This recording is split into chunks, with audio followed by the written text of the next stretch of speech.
Abrisse a sua Bíblia no Salmo 37.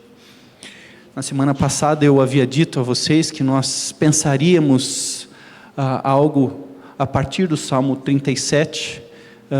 O irmão João Neto já me falou que a semana já viu o Salmo 37 e falou: olha, quanta coisa, eu preciso comer desse salmo, não é assim, irmão Neto, que o irmão fala? E como é bom a gente perceber isso. E eu havia comentado a vocês que eu faria isso de modo que a gente receba uma orientação para vivermos um 2026 rico em sucesso. Também disse que não era a recomendação de um coach ou qualquer guru, mas sim das Escrituras. E eu acredito que as Escrituras têm muita coisa para nos auxiliar nesse tempo. Como vocês podem imaginar, eu não vou ler o Salmo 37 inteiro, gostaria, mas aí vocês sairiam para almoçar às 3 horas da tarde, muito provavelmente, se eu não atrasasse, não é não, irmão Paulo? Se eu atraso, aí eu falo demais, aí ia ser talvez 4 horas da tarde, mas eu vou poupar vocês e a gente vai pensar um pouquinho. Eu começo esse Salmo no verso 4 dele, 4 e 5, deleite-se no Senhor e Ele atenderá aos desejos do seu coração. Entregue o seu caminho ao Senhor, confie nele e Ele agirá. Senhor, fala ao nosso coração, como precisamos de uma recomendação Tua, de uma orientação Tua, abre os nossos olhos, e como Paulo fala também, os olhos dos nossos corações, para que a gente possa enxergar a riqueza da Tua palavra, da Tua orientação, da Tua dica, nós podemos dizer assim. Auxilia-nos, Pai, no nome de Jesus, amém. Começo esse tempo dizendo, 2026 chegou, não é verdade, Jéssica? E agora? O que eu faço com isso? Eu não sei o que vai rolar para frente, eu sei que eu tenho muitos sonhos, muitos planos, aliás, além de sonhos e planos que eu tenho hoje, eu tive, era 1 ano atrás que eu fiz mais ou menos esse processo de reavaliação da minha vida. Olha, eu preciso disso, eu quero aquilo, eu vou alcançar aquilo outro. E a pergunta que fica é, passa ano, entra ano, passa ano, entra ano, passa ano, entra ano. Quantos pedidos nós fazemos e continuamos a fazer? Ou quem sabe, aqueles pedidos que nós fizemos e nos esquecemos deles no meio do caminho. E o outro ano chega e nós fazemos outros pedidos, que também ficam no meio do caminho. Eu estou dizendo que os pedidos ou o planejamento é desnecessário? Não, não é isso que eu estou falando. A questão é, vale a pena continuar caminhando desse jeito? A questão é, vale a pena eu continuar pensando o meu ano da mesma forma que eu sempre fiz? Vale a pena continuar crendo? Porque eu peço muitas vezes e peço e peço e peço e peço e peço e peço e peço e parece que o negócio não desanda. Ou melhor, não anda, né?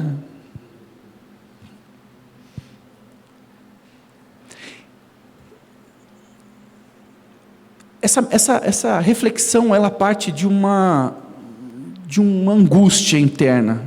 É como se fosse um cansaço interno de um cotidiano comum, porque eu peço, eu falo, eu tenho as orientações de Deus, eu tenho os sonhos de Deus para mim, que eu digo que o Senhor me disse, que o Senhor prometeu para mim, mas é como se isso não se desenrolasse, parece que eu vivo sempre a mesma coisa, parece que até Deus me abençoa, mas não me abençoa da forma que eu acho que deveria, e talvez isso seja verdade. Quantas frustrações, porque aquilo que devia acontecer não acontece, aquilo que não devia acontecer, miserável, acontece. Quantas repetições, porque aquilo que aconteceu lá atrás vai se repetir em 2026, e eu vou falar assim, caramba Deus, vale a pena continuar, porque eu estou falando, parece que eu estou falando para as paredes, ou a minha oração não passa do teto? Você já teve essa sensação? Quantas injustiças que a gente acha que vão ser resolvidas e ficam para trás. Elas, na realidade, elas só reforçam a nossa limitação. Quantas injustiças que nós vivemos e que não passam de resultados negativos para nós. E aí a gente entra numa crise, e essa angústia vai exatamente dessa forma de pensar. Parece que a nossa fidelidade não dá retorno nenhum, não vale a pena continuar. Deus está lá, Ele faz a parte dele, mas Ele tem os planos dele, Ele vai fazer o negócio, e se você quiser, engole, fica quieto e cala a boca. É quase como isso que estivesse acontecendo. Olha, faz a sua parte aí, fica quietinho, continua fazendo a sua parte. Dá a sensação de que aquilo que eu dedico a Deus, ou como o meu coração se disponibiliza a Deus, parece que não surte efeito. Eu não sei se eu estou comunicando a você, mas para mim, talvez você não tenha vivido isso que eu vivi, porque talvez há 2, 3, 4, 5 anos atrás, eu pedi algo e o negócio, aquele negócio fica no meu coração, mas Deus parece que não está nem aí. E a questão é, eu continuo da mesma forma, crendo que Deus pode, e Ele pode, mas muitas vezes Ele não faz. Agora pode, alguém que pode fazer alguma coisa e não faz. Aí as perguntas das pessoas, e aí eu falo com todo respeito, porque eu também me vejo assim, nós que somos mais imaturos, já começamos a pensar, poxa, mas se Deus me amasse, mas Deus me ama, por que Ele não faz isso? Por que Ele não deixa acontecer aquilo outro? Nós olhamos para o livramento, e Deus não nos livra. Fazemos o que é certo, e nada parece melhorar. Se eu estou falando com alguém aqui, eu acho que tem alguém aí? Oh, glória a Deus. Eu estava começando a me sentir solitário aqui, começo a falar, parece que faz sentido para mim só. Permanecemos fiéis, mas a vida continua o quê? Apertada, aquele negócio, você fala, meu Deus do céu, parece que eu não passo esse mês de novo. Faz anos que o negócio está rolando dessa forma. Nós esperamos justiça, mas o silêncio de Deus continua. Nós evitamos alguns atalhos, a gente deixa de não dar nota, ou vou reformular a frase, nós damos nota quando prestamos serviço, nós fazemos tudo direitinho, a gente não passa farol vermelho, a gente faz as coisas certas, mas fazer coisas certas não leva a nada, enquanto os outros parecem que avançam mais rápido. E aí você começa a ver, talvez exista um segredo por aí, né? Nós mudamos as nossas atitudes, é verdade, mas as coisas não mudam.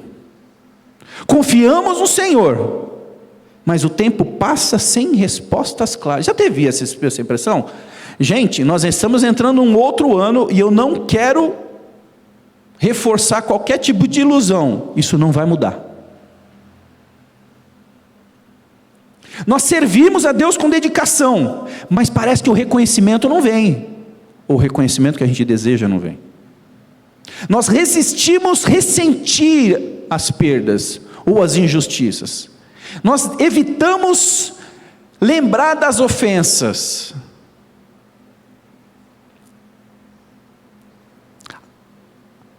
Mesmo sabendo que evitar ressentimentos é bom, mas isso não é confortável. Nós continuamos orando, mesmo quando a oração cansa, e as palavras não vêm mais à boca. Já teve experiência? Quantas vezes você fala, eu vou tirar esse momento para orar, você vai começar a orar, você não sabe nem pelo que você pede, se você pede para sim, para não, se vai, se não vai, você fala, o negócio é o seguinte, Deus, faz o que tem que fazer, porque esse é o teu problema, porque eu já não sei mais o que falar. É por conta disso que o Salmo 37 foi escrito. Vale a pena continuar fiel quando entra ano e sai ano, a vida não melhora? Ou nada muda? Ou pouca coisa muda? Vale realmente a pena permanecer fiel? E é interessante que o Salmo 37, ele não vem a partir de uma crise que o povo está vivendo. A característica, está dando um pouquinho de eco. Você pede para o Francisco dar uma olhadinha para mim, por favor?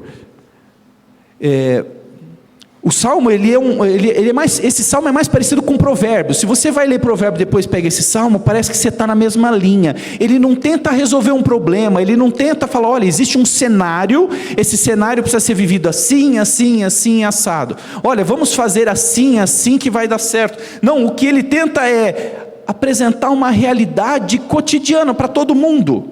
E ele faz de tal forma que a pessoa percebe que é isso mesmo. Parece que eu preciso só continuar. Esse modelo de salmo, ou a forma com que o salmo foi escrito, ele favorece a memorização, ele favorece o treino da mente.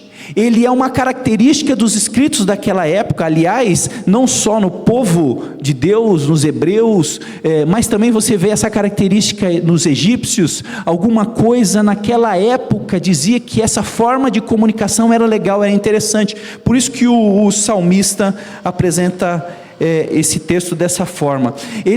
Esse texto ele reforça a ideia de uma fidelidade prolongada, não de uma resposta imediata. Então ele não está aqui para falar, olha, faz isso que dá certo, como a gente vê muito na internet hoje. Olha, vem aqui, 3 passos para você, 50 itens para que você, olha, quatro formas de... ele não pretende fazer isso. Ele reconhece a crise do desgaste da vida real, ele reconhece a limitação que a gente tem em intervir na realidade, ele reconhece o caráter das pessoas e o compromisso das pessoas frente à sua realidade, mas ele não garante saída. Ele não garante resultado. E para nós, pós-modernos, isso é muito difícil, porque eu não vou me envolver em algo que não dá resultado. Essa é uma característica do nosso tempo. O nosso tempo diz o quê? Faça o que dá certo. Se envolva naquilo que de fato você vê resultado. E agora? Se você vê resultado daqui 20 anos, repense, porque talvez a forma com que você está lidando com a sua vida não seja a mais eficiente. A cultura que nós vivemos, ela favorece exatamente isso. Olha, faça para dar certo. Se não está dando certo, o que você faz? Encerra. Nós vemos isso nos relacionamentos. Nós vemos isso nas empresas. Há 50 anos atrás, nós vimos o quê? As pessoas passarem muito tempo nas empresas, não é? Por que as pessoas mudam tanto de empresa? Já parou para pensar? Porque a gente não vê resultado. Eu não estou ganhando nada. Se eu não estou ganhando, eu vou ganhar mais lá. Não estou ganhando mais lá, eu vou ganhar mais lá. Porque hoje é o eu que importa. Não é o coletivo. O coletivo tem um poder muito pequeno de influência. O problema é que a gente só sobrevive se o coletivo fazer sentido. Não é nem o individual e nem o coletivo. A gente precisa ter uma percepção saudável e equilibrada da realidade. Então, se não está bom para mim, sabe o que eu faço? Eu vou embora. Isso acontece em igreja. Se o pastor está falando uma coisa que não é para o meu momento de vida, eu vou embora. Ele não está lá para abençoar a comunidade, ele está lá para ser abençoado. Se ele não é abençoado, ele vai embora. Então essa é uma característica do nosso tempo, que curiosamente era percebido por quem lia esse texto, há 3.000 anos atrás aproximadamente. Curiosamente, o texto ele se propõe não a explicar eventos, mas a ensinar posturas. E se nós entramos no ano de 2026, desejando que esse ano seja concreto, e concreto aqui eu utilizo a ideia de fazer sentido na vida das pessoas, fazer a minha vida se desenvolver, eu preciso ter posturas. Eu não posso entrar em 2026 sem ter uma postura adequada. Esse salmo não responde ao porquê isso aconteceu, até porque ele não estava respondendo a pergunta nenhuma ali, mas a como viver quando aquilo que acontece só continua acontecendo. Como eu vivo quando a minha realidade não muda? Está dando para perceber? Não tem a ver com resposta, tem a ver com postura. Se a gente entra em 2026 esperando ter respostas, exclusivamente respostas, nós teremos problemas. porque as respostas na maioria das vezes não vêm. Os pedidos de oração muitas vezes não são respondidos. As doenças não são curadas muitas vezes. O emprego demora a vir. O sustento às vezes fica mais apertado. Então, se eu entro em 2026 esperando só nas respostas, eu vou ter grandes problemas para administrar a minha vida. Por isso que o Salmo apresenta a ideia de postura, a forma com que eu entro em 2026. É aí que está a ideia de como a gente pode ter sucesso em 2026. Você há de convir comigo. Passa 2020, vamos voltar. 2015, mais ainda, 2010, para alguns 1980, para outros 1970. E você há de convir comigo, você que tem mais experiência, mais bagagem. A maior parte das coisas não muda com o tempo. Não tem a ver com a gente. As respostas são limitadas. O que importa é como eu entro e a disposição que eu entro em 2026. E é isso que a gente vai pensar nesse tempo. Segundo os principais especialistas, o Salmo 37 não foi escrito para explicar por que coisas ruins acontecem, mas para ensinar como aquele que é justo, o crente, deve viver enquanto elas continuam acontecendo. O Salmo não se preocupa, vou repetir, a explicar as coisas ruins que acontecem, as situações desagradáveis, e nem como sair delas, mas ela se preocupa a responder como ensinar o justo a viver diante das situações que acontecem sem que você consiga ter qualquer tipo de intervenção nelas. É exatamente essa a questão. E aí se alinha com o que nós temos de tema macro para esse ano, que tem a ver com a fidelidade do crente. Você só continua fazendo uma coisa ou algo envolvido se você acredita naquilo lá.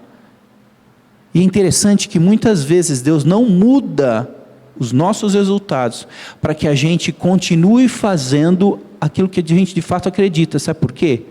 No final das contas, se você não acredita, você vai sair fora.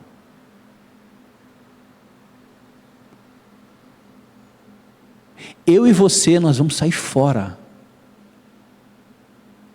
Não tem a ver com resultados, tem a ver com aquilo que eu acredito de fato, a partir daquilo que eu estou fazendo.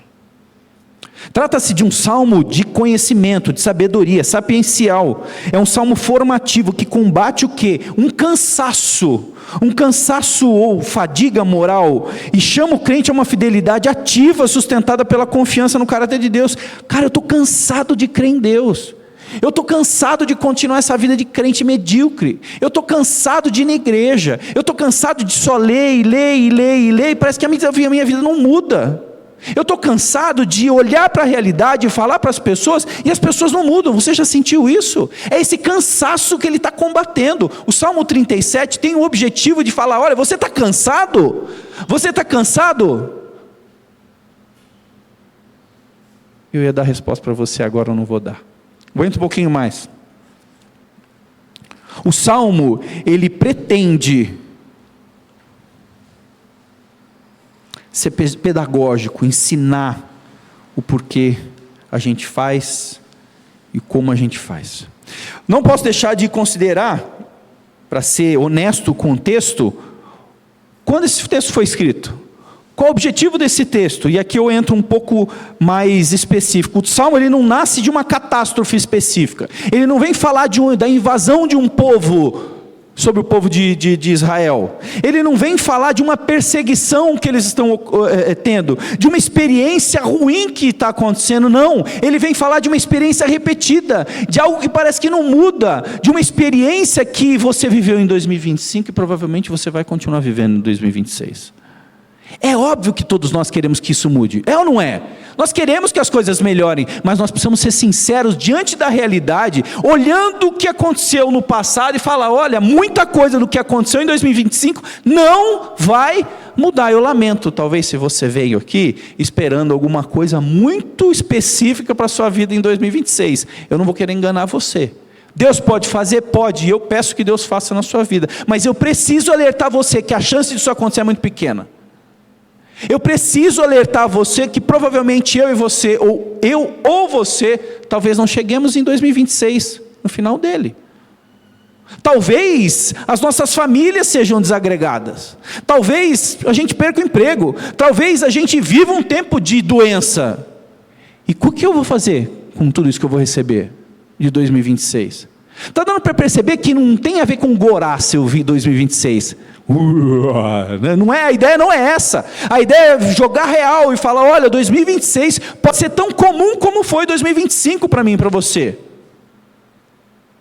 E se for comum, qual é a minha postura diante de 2026? Se for igual ao que tem sido nos últimos anos, sem grandes alterações, sem grandes intervenções, segundo a minha perspectiva de Deus, a respeito daquilo que Deus pode fazer, como é que eu vou continuar caminhando?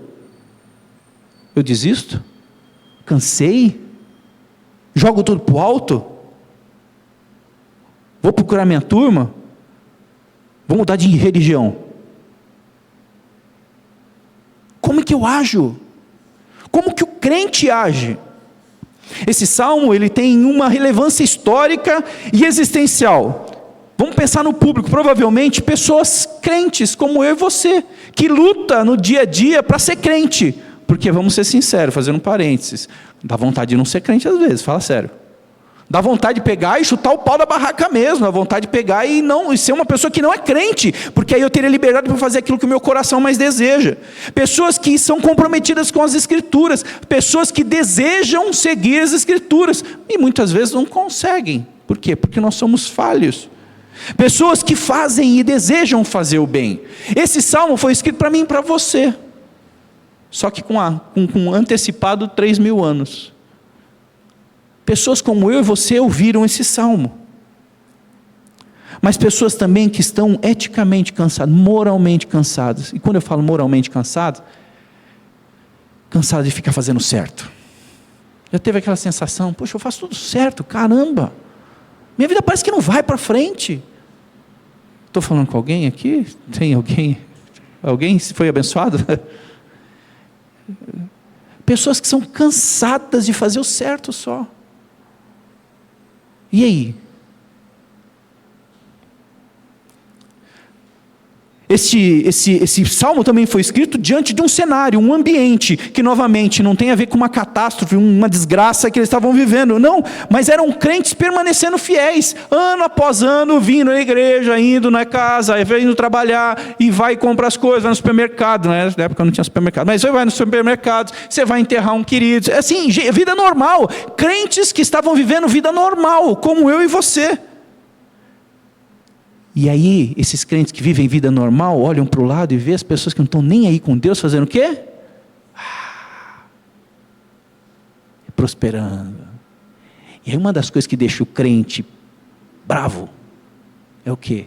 Fala, Deus, você está de zoeira comigo, você está com o que está rolando? O miserável aqui não está nem bola para você, o desgraçado está aqui, está vivendo a vida dele como que ele quer, zoando com a cabeça das outras pessoas, estragando a família das outras pessoas, e o cara está bem. Isso é uma força que puxa o crente para tentar do quê?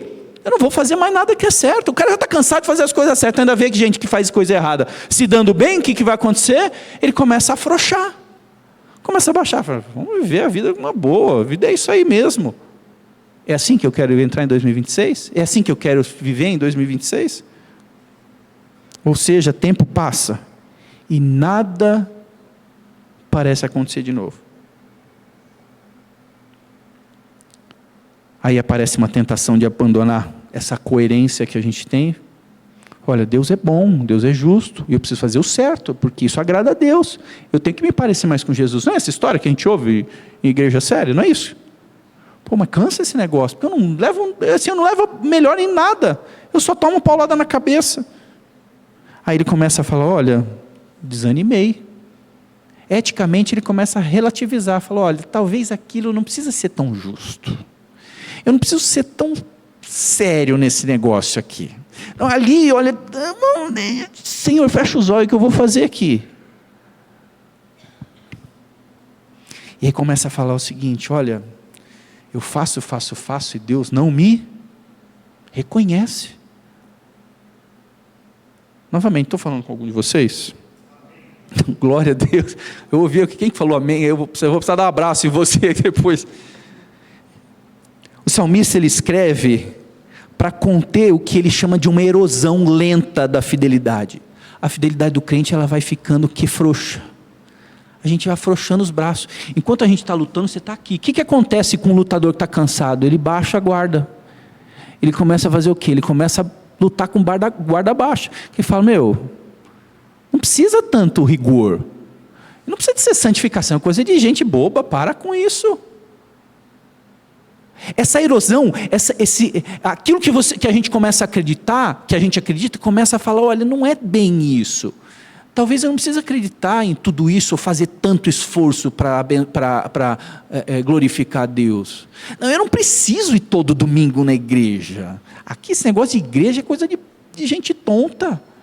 Eu leio a Bíblia lá uma vez, sei lá, o meu aplicativo ele manda um versículo aqui, eu acho que é suficiente, cara, a vida é isso. E aí você começa a afrouxar, você começa a relaxar a forma com que você olha para a realidade. Irmãos, isso acontece comigo, e acontece com você. Se eu pedir para você fechar o olho e lembrar de 2025, que você viveu uma experiência como essa, eu não tenho dúvida que pelo menos uma vez você falou, olha, sabe uma coisa? Largar esse negócio aí, não vale a pena não. E a gente começa a afrouxar, a gente começa a relaxar, falar, vamos levar mais uma boa. A vida é assim mesmo. O salmista escreve para falar, gente, não desanime. É isso mesmo. Deus está esperando uma coisa de você. No meio desse fuato, esse angu com caroço. Ele está esperando uma coisa só de você. O salmista, ele escreve para conter, para tentar evitar essa erosão da fidelidade. O problema não é Deus onde você está. Mas vale a pena continuar fazendo o que eu estou fazendo? Vale a pena eu continuar fazendo o que eu estou fazendo? Com a disposição que eu tenho? Essa é a pergunta do início da nossa conversa. Vale a pena? 2026 chegou e agora? Vale a pena continuar? Ou eu vou afrouxar? Vou relaxar?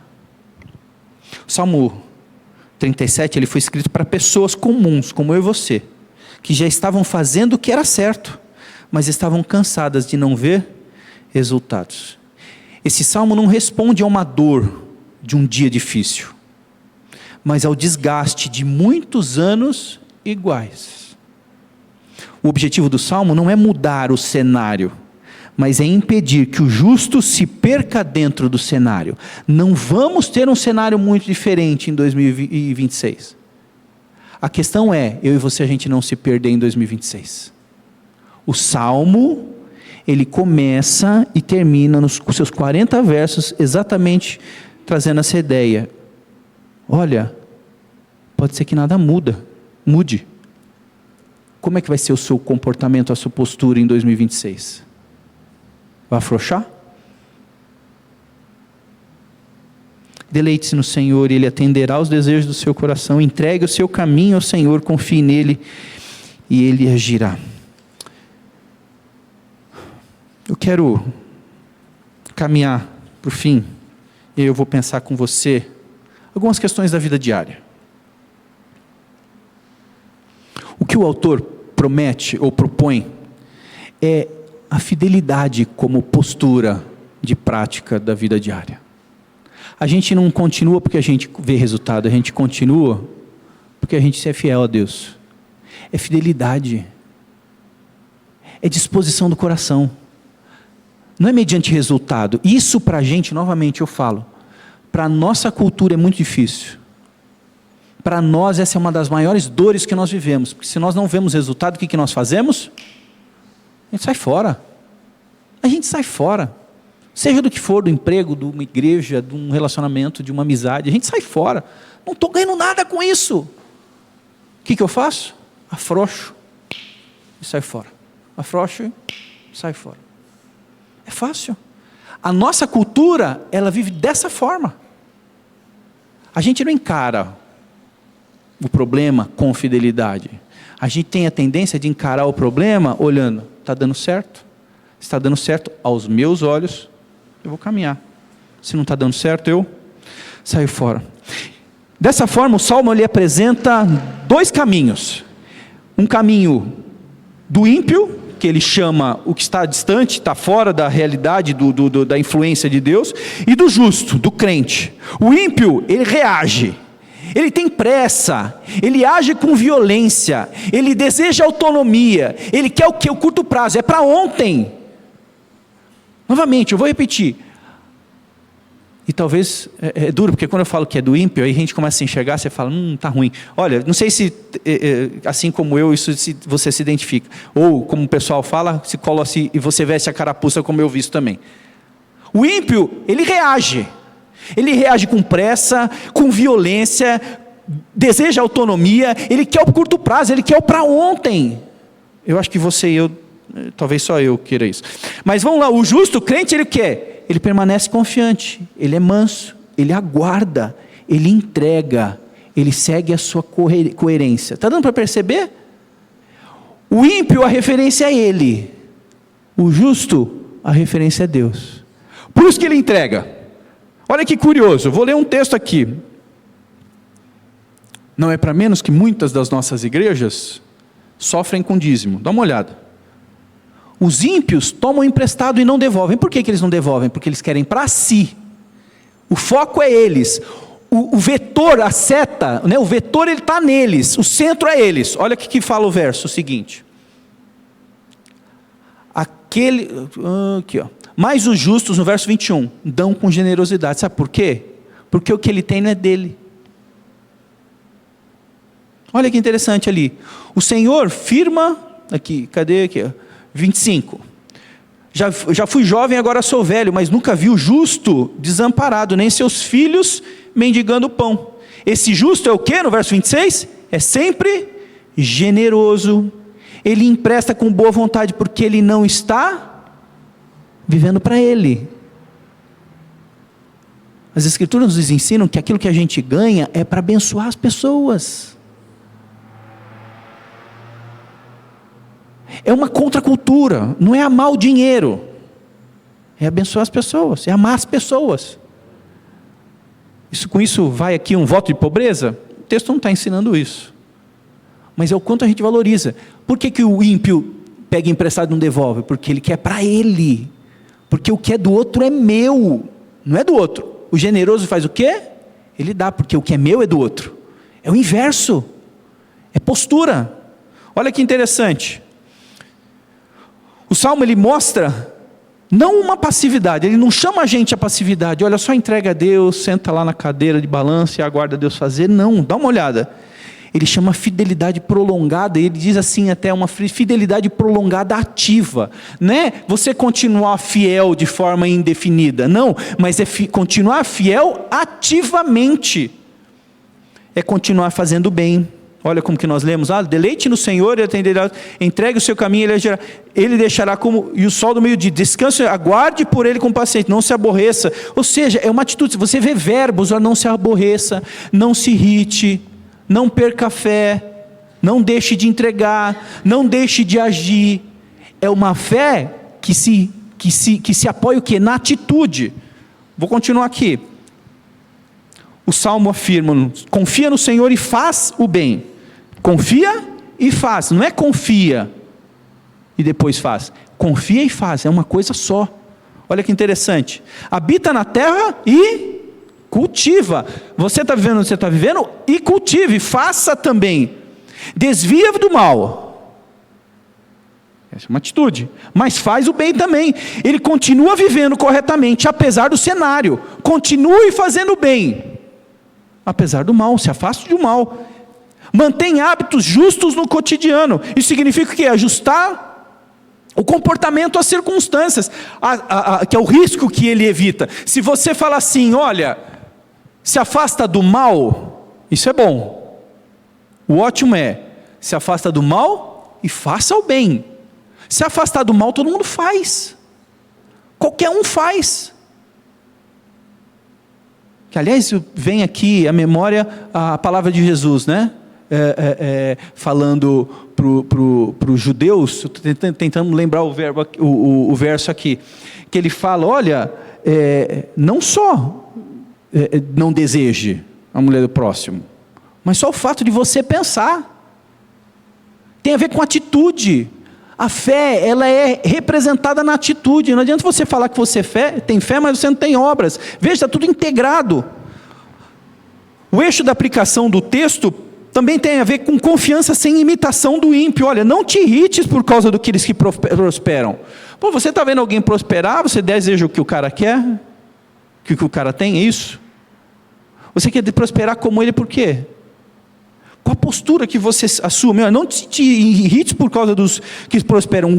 O ímpio pega emprestado e não paga. A postura do justo é recusar atalhos. Ele não relativiza princípios, mesmo que ele esteja sob pressão. Ainda que esteja sob pressão, ele continua fiel. Isso impede, isso evita com que a gente tenha viva uma vida com inveja, com uma acomodação frouxa, né, mas ética frouxa. Entrega o teu caminho ao Senhor, diz o verso 5. Descansa no Senhor, espera nele. Espera no Senhor e guarda o seu caminho. O crente, ele mantém a direção enquanto espera. Ele mantém a caminhada enquanto espera. Ele não espera só. Qual a postura que a gente tem para 2026? Deixa a ira. Abandona o furor.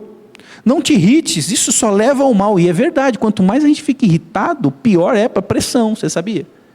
Aumenta os níveis de cortisol, aumentando os... Quem tem alguém da área da saúde? Tem a Catarina da área da saúde. Aumenta o cortisol, aumentou o cortisol, o céu começa, os homens, né? A gente começa a ter uma barriga mais saliente, você começa a ter um acúmulo mais... Gente, só faz mal se irritar. Sabe por quê? Porque a gente inveja no final das contas. A gente quer o que os outros têm. Ou a gente quer a prática do outro, ou então a gente quer o que o outro tem de resultado, porque eu não estou tendo resultado. Agora, é interessante, se eu não estou tendo resultado, tem duas possibilidades, porque Deus é fiel, e eu tenho limitações. Eu não estou tendo resultado, ou porque eu não estou fazendo a minha parte, ou porque Deus não está fazendo... Não, Deus faz a parte dele. Se você está fazendo a sua parte, e Deus garantiu que faz a parte dele, você não tem por quê? Porque Deus não quer que você não tenha, não quer que você tenha. Tem coisas que eu sei que se eu tivesse, eu não estaria aqui domingo de manhã, gente. Você pode apostar. Se eu tivesse algumas coisas, eu não estaria aqui na igreja. Eu já consegui perceber isso em relação à minha vida. E muitas vezes a gente não tem porque Deus não deseja que a gente tenha. O justo que avalia a vida pela fidelidade, não pelo retorno imediato, tem condições de medir a fé só quando ele vê alguma coisa acontecendo. Olha, eu vi, então eu criei. Deus fala o que para Tomé? Bem-aventurado aqueles que não viram, mas creram. Se a minha vida ela é administrada só a partir daquilo que eu vejo acontecer, que fidelidade que é essa? O Senhor sustenta os dias dos íntegros. Outro verso fala que já li, nunca vi o justo desamparado. O salmista ainda fala, percebe o íntegro e observa o justo no verso 37. Isso é uma forma da gente evitar pautar a nossa vida só por aquilo que acontece. E vocês vão de concordar comigo, a internet está cheio disso. A internet ganha colocando a cenourinha na frente das pessoas. Olha, você vai ter bom resultado, você vai ter isso, você vai ter aquilo, faz isso que você vai ter aquilo. Ou seja, a nossa vida é pautada por resultados, é a nossa cultura. E muitas vezes, no dia a dia da pessoa comum, como eu e você, a gente não tem resultado. A questão é, como é que eu continuo? Só se for por fidelidade. Resumo, em 2026... não viva o resultado, viva o processo. Viva o processo. Deus está abençoando a sua vida. Deus está cuidando de você. Deus está disciplinando você. Deus está te tornando uma pessoa mais madura. Deus está tirando, semana passada eu comentei, Deus está tirando o seu coração sensível demais para um coração, duro demais para um coração sensível. Deus está tirando a sua casca, a nossa pele muito frágil, muito sensível, para a gente ter uma casca grossa para aguentar as adversidades da vida. O Salmo 37 não muda o cenário, mas ele preserva a gente no cenário.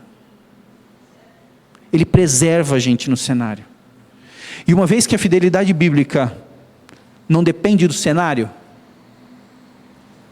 ela nasce da confiança do caráter de Deus, e nós estamos falando isso desde o início. É o caráter de Deus que nos trouxe aqui, não é o que fizemos e nem os resultados que nós tivemos, mas o caráter de Deus nos trouxe até aqui. E se Ele nos trouxe até aqui, o que vai fazer a gente chegar em 2026? O mesmo caráter de Deus. A gente só pode chegar com sucesso, não visual, aquele que chama atenção, porque no final das contas a gente quer ter sucesso para chamar a atenção das pessoas. As pessoas falam, nossa, como esse homem é abençoado, né? Essa mulher é uma mulher de Deus. Não é isso que a gente quer ouvir? A gente não quer validação das pessoas, mas Deus não está nem aí. A relação é eu e Deus. A relação é Deus olhar para mim e falar, oh, esse homem é fiel, essa mulher é fiel, vive as dificuldades, as circunstâncias com fidelidade, crendo que eu estou cuidando, crendo que eu estou suprindo, crendo que eu estou abençoando, crendo que eu estou ensinando, crendo que eu estou disciplinando, crendo que eu estou crendo em mim. O que alegra o coração de Deus é fé. O justo viverá ou de fé em fé, não é de resultado em resultado. Abre para mim, para a gente encerrar no primeiro capítulo, no capítulo 4 de 1 Coríntios, por favor. Deus não pede sucesso. Deus não pede controle. Deus não pede resultados imediatos. O que Deus pede? Fidelidade. Fidelidade. Olha o que o apóstolo Paulo nos ensina. No capítulo 4, verso 2 de 1 Coríntios. O que se requer dos dispenseiros é que sejam encontrados. O que está escrito na sua Bíblia? O que se requer dos dispenseiros é que sejam encontrados fiéis. O que Deus espera de mim e você é que nós sejamos encontrados fiéis, dia após dia, independente do resultado que a gente tenha. Isso é uma luta. Deixa eu fazer uma observação aqui. O que significa dispenseiro? Já pararam para pensar o que é dispenseiro? Dispenseiro tem a ver com aquele que administra alguma coisa, que administra a dispensa. O que tem na dispensa? O que tem na dispensa? Alimento. Significa que Deus coloca à sua disposição o quê? Alimento para quê? Para você comer e encher o bucho? Não, para você abençoar outras pessoas. Deus dá a você para que a gente abençoe outras pessoas. E o que se requer dessas pessoas que abençoam as pessoas? Que elas sejam encontradas fiéis, não que elas tenham mais ou menos resultados, não que elas apareçam diante da comunidade, não que elas sejam bem-sucedidas, não que elas tenham controle, não que elas sejam independentes, não que elas sejam doutoras, mas que elas sejam encontradas fiéis. A exposição do Salmo 37 mostra que a fidelidade bíblica não nasce de circunstâncias favoráveis. E talvez em 2026 nós vivamos, alguns de nós, peço a Deus, vivamos circunstâncias desfavoráveis. Mas esse Salmo nasce da confiança contínua. A fidelidade bíblica nasce da confiança contínua no caráter de Deus, em meio ao desgaste real da vida. O Salmo foi escrito para pessoas cansadas de ver o tempo passar, a injustiça persistir, os ímpios prosperarem, enquanto os justos, aqueles crentes que permanecem fiéis, permanecem ainda sem recompensas visíveis. Ele não promete mudanças imediatas no cenário, mas orienta posturas que preservam o coração, a identidade, a direção do crente, diante das repetições das frustrações, da repetição das frustrações. A fidelidade aqui não é uma passividade, nem um heroísmo moral. Eu vou ser bom a despeito de qualquer coisa, não. Mas fidelidade aqui é resistência diária ao cinismo, à pressa e à erosão ética. O texto afirma que mesmo quando nada parece mudar externamente, a fidelidade impede que o crente se perca internamente. Porque o que Deus requer não é sucesso, não é controle ou resultados imediatos, mas que seus dispenseiros sejam encontrados fiéis, confiando não no desfecho visível da história, mas naquele em quem colocaram a sua confiança. 2026 precisa ser vivido com fidelidade. A gente só vai ter sucesso real, nem sempre visível, se a gente continuar fiel, se a gente continuar confiando no caráter de Deus, a despeito das lutas e das dificuldades. Entrega o seu caminho ao Senhor, confia nele, e o mais Ele fará. É o que está escrito aí? Salmo 37. Confia teu caminho ao Senhor. Confia 2026 ao Senhor. Confia 2026 ao Senhor. Confia no Senhor também. E esse Senhor há de fazer, muitas vezes até por nós, não em nós e nem através de nós, mas por nós. Baixa a sua cabeça. Eu gostaria que você colocasse esse tempo de 2026 diante de Deus. Eu tenho os meus desafios, as minhas lutas, as minhas fragilidades, as minhas ansiedades. Luto com os meus momentos de tristeza, assim como todos nós fazemos. E nós só conseguiríamos chegar em 2026 saudáveis, chegar no fim dele, se Deus permitir, se a gente continuar crendo que Deus continua cuidando da gente. Não há outra forma. A gente pode chegar tudo arrebentado no final de 2026, talvez com sucesso, ou sendo reconhecidos, mas com coisas tão passageiras.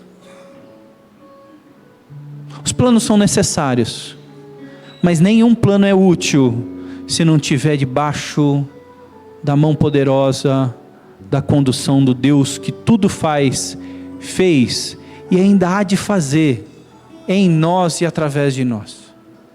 Senhor, nós colocamos as nossas vidas nas Tuas mãos, como igreja e individualmente também. Para sermos um pouco mais específicos, Senhor, todas as dimensões das nossas vidas nós colocamos diante de Ti. A nossa dimensão relacional, a nossa dimensão financeira, a dimensão espiritual, com a qual muitas vezes nem compreendemos direito, a dimensão de saúde, familiar, a profissional, a financeira, a dimensão psíquica, a dimensão da alma. Seja gracioso conosco, Pai. Dada essa complexidade que temos e somos, precisamos da Tua intervenção. Não damos conta disso, definitivamente não damos. Às vezes até a gente tenta, mas é um custo muito, muito, muito alto.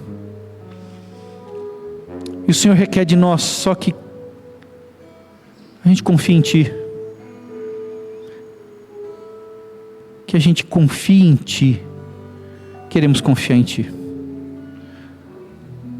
Queremos isso, Senhor. O Senhor sabe o que é melhor para nós. Temos sonhos e planos, sim, é verdade.